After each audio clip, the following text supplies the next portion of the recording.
Hello everyone, it is time for a book haul. So my mom had a gift card to a independent bookstore here in Utah called Marissa's Bookshop, right? Oh, it's just Marissa's. So Marissa's Books and Gifts. It is so cool. It is huge. I spent more than I wanted to, than I had planned on. So yeah, let's go ahead and delve right into this. I do have one book in this particular haul that is not from Marissa's. I am working on trying to collect all of R.L. Stine's works. Right now my focus is on Fear Street or similar type books. So let's go ahead and just tell you about that one. So the first one that I have from that arrived for R.L. Stine is The Taste of Night by R.L. Stine. This is book number 2 in the Dangerous Girls series, which was only 2. It is a duology. This one says, she has the heart of a vampire now. Destiny Weller and her twin sister Livy were as close as two sisters could be, until Livy chose to become a vampire, leaving Destiny behind. Now Destiny will do anything to bring Livy back. But in Livy's world of endless darkness, she knows there is only one way they can be reunited. Destiny must become a vampire too. Which sister will live to see the glow of the next full moon? Whose lips will savor the taste of night? Now I did see, and I realized I said Maria. Maria, the bookstore that I know that's Maria, is a small independent bookstore in Durango, Colorado. This is Marissa's. Marissa's is here in Utah. So, yeah. Okay. Now, I'm going to get the books out of the first bag. I have a total of 3 bags. And a lot of the books that I bought at Marissa's are chunkers. Okay, so the first bag only has, it had 6 books, but I moved one to another one because the one bag has 5 other books from that author. So I've got 6 books from one author. So I moved that to just one bag. So first off, this is the first stack minus that one. So you can see 3 of them are chunkers, and this is a trilogy, so these are all the same series. Now I will say with these books, one thing with Marissa's versus like Barnes & Noble, now Barnes & Noble is like a 3 to 5 minute drive from my house. Marissa's is closer to like a 20 to 30 minute drive depending on traffic and construction. But with Marissa's is all of these books, even though I spent more than I had planned on, it would have been more had I bought all of these books at Barnes & Noble. So, for example, this book at Barnes & Noble that I'm going to show you would have been at least probably $25 because it's a special edition book.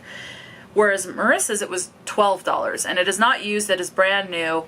And then the one I have after that looks like $9.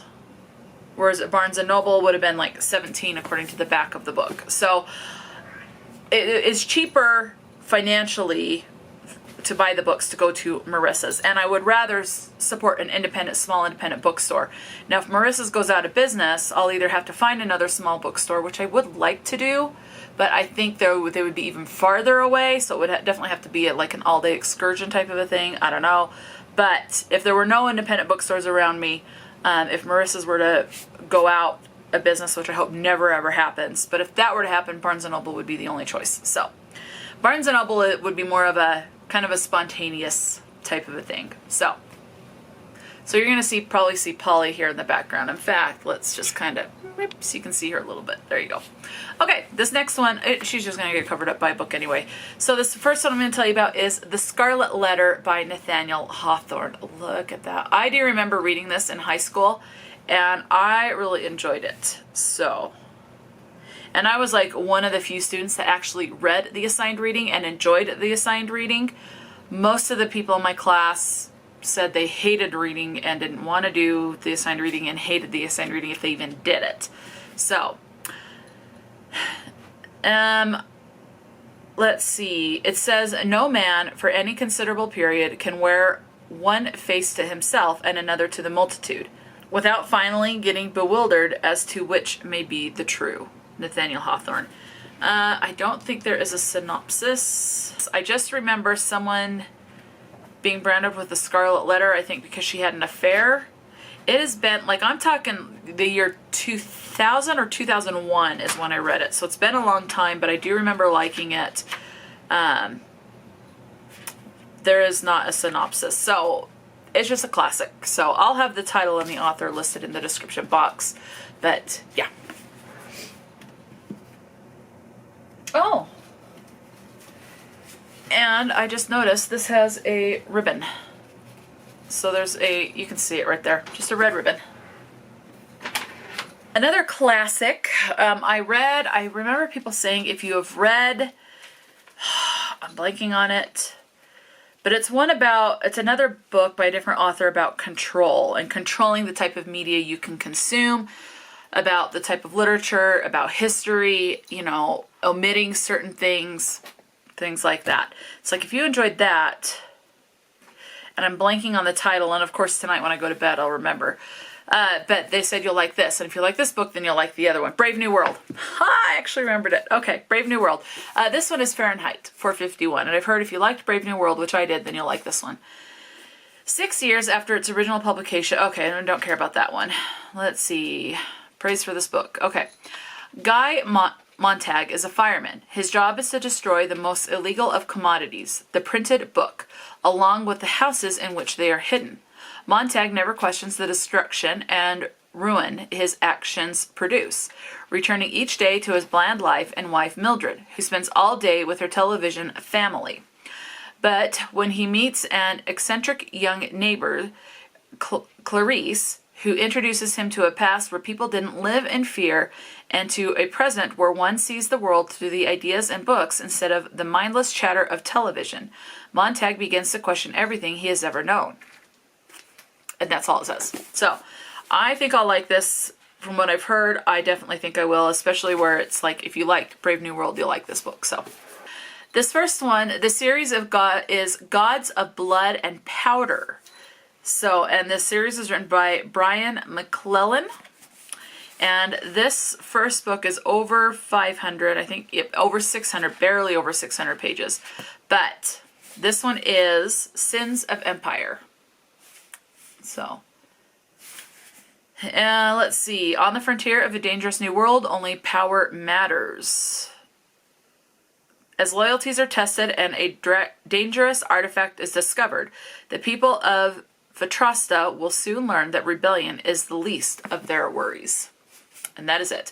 This, from what I looked at on Goodreads, is an epic high fantasy or high epic fantasy, however the heck you're supposed to say it.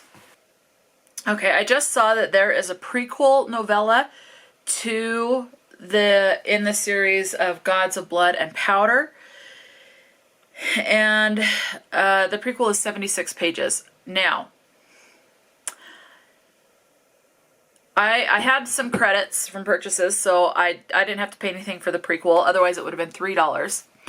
If I wanted the hardcover of the prequel novella, it would have been $149.59. That's ridiculous for a 76-page book, in my opinion, but yeah. Okay, moving on. Book number 2 in this trilogy is Wrath of Empire. And this one has that kind of buttery smooth texture. The other ones don't. I wish they would have kept that one. This one is 639 pages, it looks like. And, oh, here we go. With Sins of Empire, let's see, I don't care about this one. Now this epic tale of magic and revolution continues. The explosive second novel. Okay, so there's no, and then it's just all praise for the series. So there is no synopsis.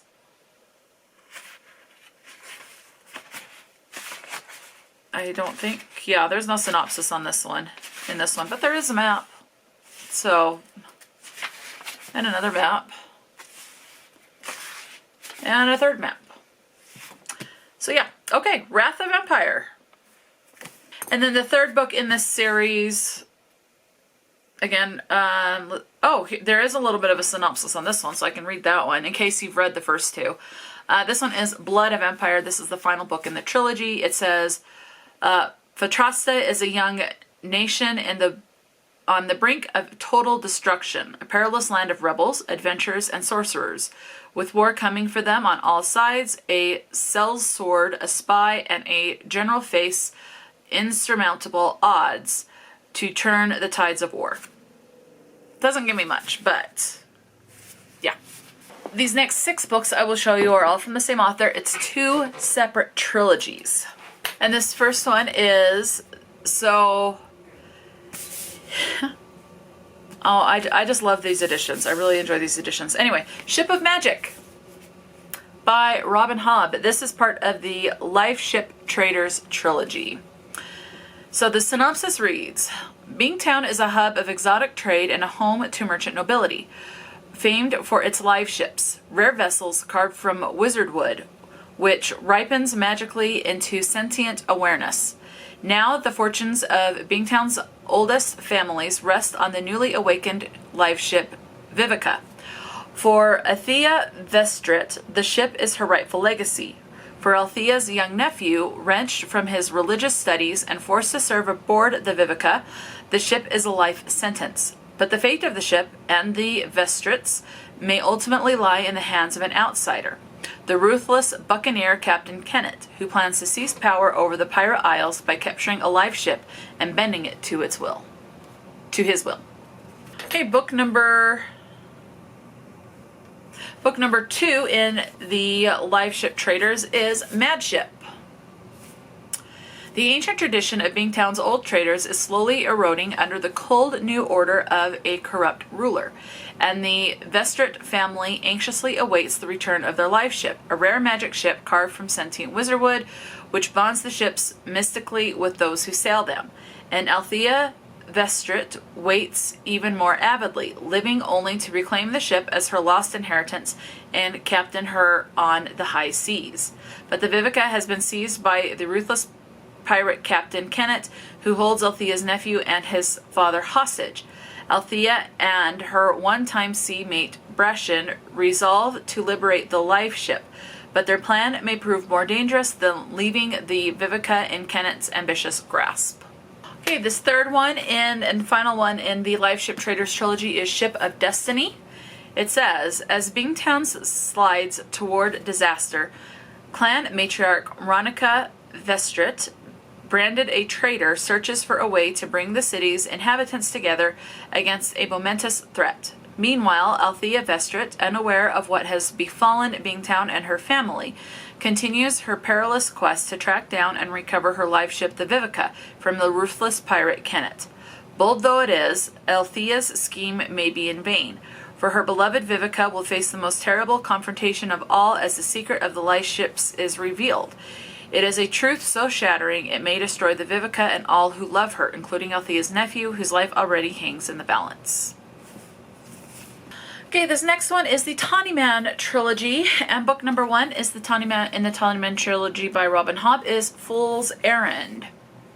For 15 years, Fit Chivalry Farseer has lived in self-imposed exile, assumed to be dead by almost all who once cared about him. But now, into his isolated life, visitors begin to arrive. Fitz's mentor from his assassin days, a hedge witch who foresees the return of a long-lost love, and the Fool, a former white prophet who beckons Fitz to fulfill his destiny. Then comes the summons he cannot ignore. Prince Dutiful, the young heir to the Farseer throne, has vanished. Fitz, possessed of magical skills both royal and profane, is the only one who can retrieve him in time for his betrothal ceremony, thus sparing the 6 duchesses profound political embarrassment, or worse. But even Fitz does not suspect the web of treachery that awaits him, or how his loyalties will be tested to the breaking point. Book number 2 in the Tawny Man trilogy is Golden Fool. Prince Dutiful has been rescued from his piebald kidnappers, and the court has resumed its normal rhythms. There, Fitz Chivalry Farseer, gutted by the loss of his wolf bondmate, must take up residence at the Buckheap as a journeyman assassin. Posing as a bodyguard, Fitz becomes the eyes and ears behind the walls, guiding a kingdom straying close to civil strife each day. Amid a multitude of problems, Fitz must ensure that no one betrays the prince's secret, that he, like Fitz, possesses the dread beast magic. Only Fitz's friendship with the Fool brings him solace, but even that is shattered when devastating revelations from the Fool's past are exposed. Bereft of support and adrift in intrigue, Fitz finds that his biggest challenge may be simply to survive. And then the third and final book that I got from Robin Hobb is the third book in the Tawnyman trilogy, and that is Fool's Fate. Fitz, chivalry farseer, has become firmly ensconced in the Queen's court, along with his mentor Chade, and the simple-minded yet strongly skilled Thick. Fitz strives to aid Prince Dutiful on a quest that could secure peace with the Outlands and win Dutiful the hand of the Narcheska Alania. The Narcheska has set the prince an unfathomable task: to behead a dragon trapped in ice on the Isle of Alcheval. Yet not all the clans of the Out Islands support their effort, and there darker forces at work behind Elena's demand. Oh, are there? Not and there. Okay, are there dark forces? Okay, I'm assuming there are. Knowing that the Fool has foretold he will die on the island of ice, Fitz plots to leave his dearest friend behind, but fate cannot so easily be defied. Okay, this next one is The Ballad of Black Tom, written by Victor LaValle. People move to New York looking for magic, and nothing will convince them it isn't there. Charles Thomas Tester hustles to put food on the table and keep the roof over his father's head. From Harlem to Flushing Meadows to Red Hook, he knows what magic a suit can cast, the invisibility a guitar case can provide, and the curse written on his skin that attracts the eye of wealthy white folks and their cops. But when he delivers an occult tome to a reclusive sorceress in the heart of Queens, Tom opens a door to a deeper realm of magic and earns the attention of things best left sleeping. A storm that might swallow the world is building in Brooklyn. Will Black Tom live to see it break? Okay, and this next one is The Blood Artists by Chuck Hogan. It first appeared in Africa, hideous and unstoppable, an all-consuming terror unlike anything the world has ever seen. 2 years later, it resurfaces to feed on the residents of a small New England town. Within days, only a handful survive, including one young woman whose blood is the serum of life, miraculously spared to bear witness to the plague's terrible wrath. Not even the dreaded Ebola possesses the apocalyptic power of this loathsome scourge that devastates the flesh and the soul.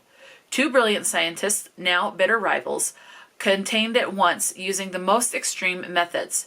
But the virus that has reemerged is 1,000 times stronger, and it is changing. No one is safe from the contagion that devours, but is never sated. There we go. From the pestilence that walks like a man. Woe to the earth, the 0 hour has come. Okay, the second to last, or next to last one, is The Grace of Kings by Ken Liu. And this is book number 1 in the Dandelion Dynasty. The meaning of justice changes in a revolution. The archipelago of Dara was once divided into 7 kingdoms, with shifting alliances and constant battles, a tempest of diverse dialects and cultures, when a relentless king united the 7 lands into one empire. Some thought it would bring peace and end the turmoil. Instead, it brought stagnation and suffering, the anger of the gods, and finally, a rebellion. Kuni Guru is a wily bandit who is more concerned about being well-liked with the affairs of the empire until he meets his match, Jia. This free-spirited daughter of a well-regarded family sees greatness within Kuni. Driven by Jia's love and touched by the grace of the common people, Kuni sets out on an unlikely path to heroism, and perhaps a daring wager against the gods. Mata Sindhu, the last action of a family of renowned generals, is favored by the gods. Standing 7.5 feet tall, broad-shouldered, and double-pupiled, Mata looks like a hero out of ancient legends. Determined to reclaim his stolen heritage, Mata catches wind of a revolution and begins a journey to become the greatest warrior of his age. Kuni and Mata become fast friends, and they wage separate wars against vast conscripted armies and silk-draped airships in order to wrest Dara from cruelty. So yeah, that's the synopsis. And the last book in this haul from Marissa's is a big chunker. This is over 1,000 pages.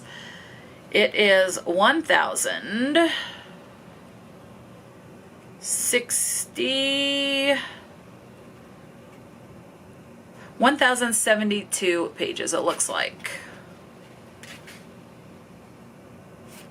And that is Under the Dome by Stephen King.